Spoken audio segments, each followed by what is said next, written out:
Après nos magnifiques récentes découvertes aux États-Unis et en Israël, d'autres aventures nous attendent.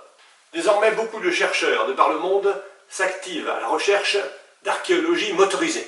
Nous ne sommes plus juste une poignée de doudingues, nous tenons quelque chose et nous n'allons pas le lâcher de sitôt.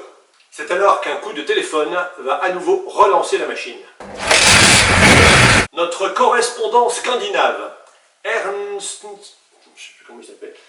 Ernest Folkeltrut et son assistante Bergenstedt Eringsten de Norvège viennent de mettre à jour une tombe contenant une momie qu'ils n'osent montrer à personne sous peine de passer pour des fous.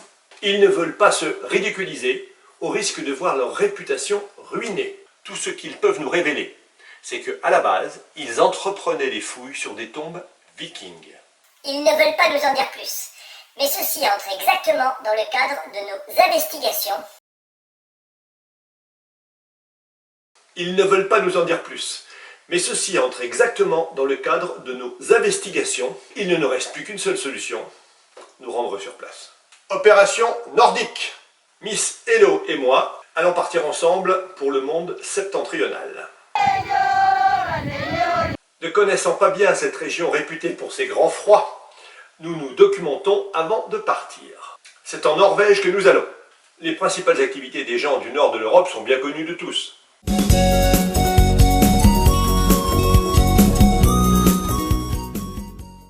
Et le plus important est leur élevage de rennes, que seuls pratiquent de manière intensive. Ils ont une collection de rennes unique au monde. Quelques jours plus tard, nous sommes à pied d'œuvre sur une route déjà saupoudrée. Ça promet.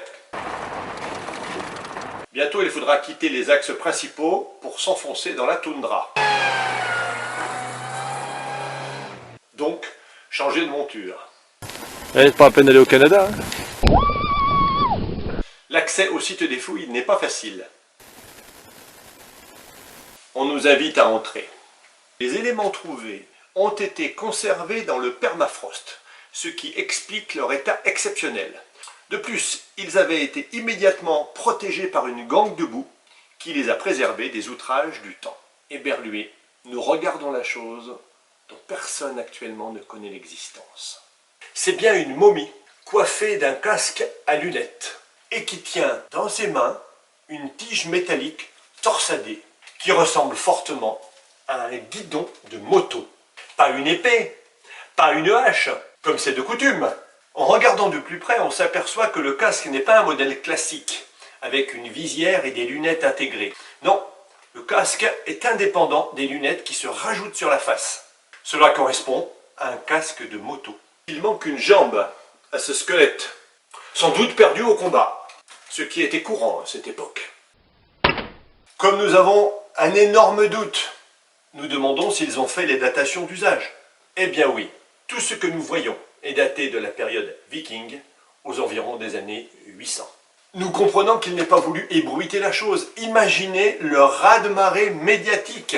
Cela dépasse de beaucoup nos précédentes découvertes. Les gravures, les dessins dans la roche, y compris le rayon de roue de moto. Ici, il s'agit d'un humain, un ancien habitant de ces terres nordiques. Mais que savons-nous des vikings ? Hormis les clichés classiques du cinéma, des séries télévisées. Le dracard, il va pas nous attendre! Eh ben, allez piller tout seul! Qui étaient-ils vraiment? Des lourdeaux soifards, abreuvés d'hydromel en permanence? Squall!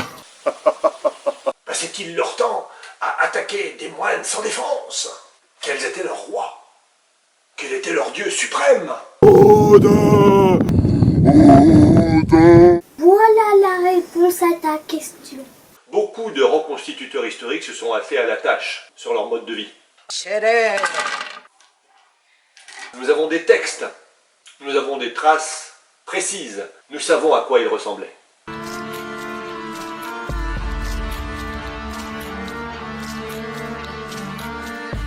Et qu'ont-ils laissé en héritage au peuple d'aujourd'hui?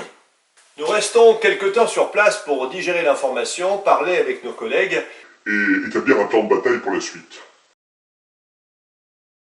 Et c'est pendant ce séjour que le musée d'Oslo nous contacte. Ils ont trouvé dans des pièces non encore étudiées jusque-là des mosaïques dont la forme devrait nous intéresser. Il s'agirait là aussi de pièces datées du 8e ou 9e siècle. Quelques jours plus tard, nous sommes devant la vitrine. Il s'agit bien d'une mosaïque quasi intacte, de type grec ou romain. Ce qui n'est pas étonnant étant donné les incursions vikings jusqu'en Orient. Eh ben, du coup, t'as tous les balaises d'un seul côté. Mais c'est le sujet représenté qui est le plus troublant. Car on reconnaît, là encore, une moto. De plus, on voit un bouclier rond, typique de la période viking. Il rappelle celui que nous avons vu sur le dessin de Messa Verde. Même genre, même installation sur la moto. Ces similitudes sont frappantes. De là en conclure qu'il y a une connexion.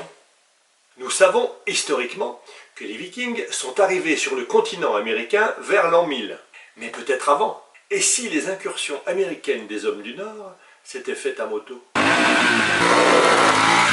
Au vu de nos récentes découvertes, pourquoi pas? Je ne pensais pas que notre périple nordique donnerait autant de résultats. Évidemment, tout ceci remet en question l'intégralité de ce que nous connaissons sur les débuts de la motorisation.